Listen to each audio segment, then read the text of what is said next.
আজকে ছিল পিঠে পরব, তাই মা বলল যে খেজুর গুড় আনতে হবে, কারণ পিঠে একমাত্র খেজুর গুড়ের সাথেই ভালো লাগে। তাই আমি আর আমার একটি বন্ধু মিলে চলে গিয়েছিলাম খেজুর গুড় আনতে। আমাদের এইদিকে রাস্তার ধারে অনেক দোকান বসেছে, আর কাছে ছিল এই দোকানটি, তাই চলে গেলাম খেজুর গুড় নিতে। বন্ধু জিজ্ঞেস করছে যে খেজুর গুড়ের রেট কত কত।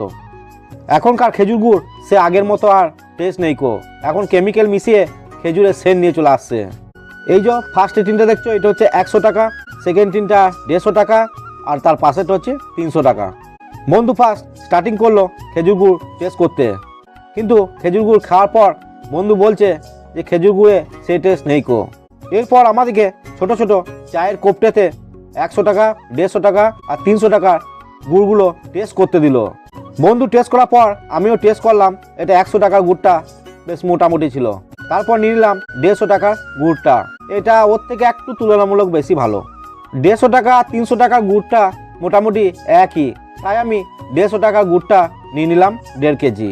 বেশি করে গুড় নিলাম না, কারণ এই গুড়গুলো 3 থেকে 4 দিন বাড়িতে রেখে দিলেই নিচে চিনির মতো দাঁড়িয়ে যাচ্ছে, তাই অল্প করে নিলাম, আবার লাগলে আবার নিয়ে যাবো পরে এসে।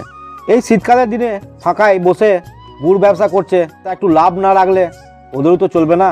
টেস্ট থাকুক আর না থাকুক, নিয়ে নিলাম 1.5 কেজি গুড়, ওই দিয়েই চুবি চুবিয়ে পিঠে খাবো। এরপর বাড়ি এসে দেখি মা পিঠে বসিয়ে দিয়েছে উনানের জালে। আমাদের কিন্তু উনানের জালেই পিঠে করা হয়। তোমরা দেখো আমাদের পিঠে এরকমভাবেই করা হয়। আমার মা এই পিঠেটি কত সুন্দর বানাচ্ছে দেখো, আর তার মধ্যে দেওয়া হচ্ছে চাচির পুর। চাচির পুর খেতে খুবই ভাল লাগে। কত সুন্দর দেখো পিঠেটি বানানো হয়ে গেল, বেশ গুলির মতো। পিঠে আমার ফেভারিট, তাই রাত্রেবেলায় এক থালা নিয়ে বসে পড়লাম খেজুর গুড় দিয়ে খেতে। আগে খেজুর গুড়ের মধ্যে পিঠে চুবালে পিঠের গায়ে খেজুর গুড়টা লেগে থাকে, কিন্তু দেখতেই পাচ্ছ খেজুর গুড়টা কিছুই লাগছে না, মনে হচ্ছে মিষ্টির রস। তাই ওই দিয়েই এক থালা পিঠে উড়িয়ে দিলাম। তো আজকে মিনি ব্লগটা এখানেই শেষ, টাটা।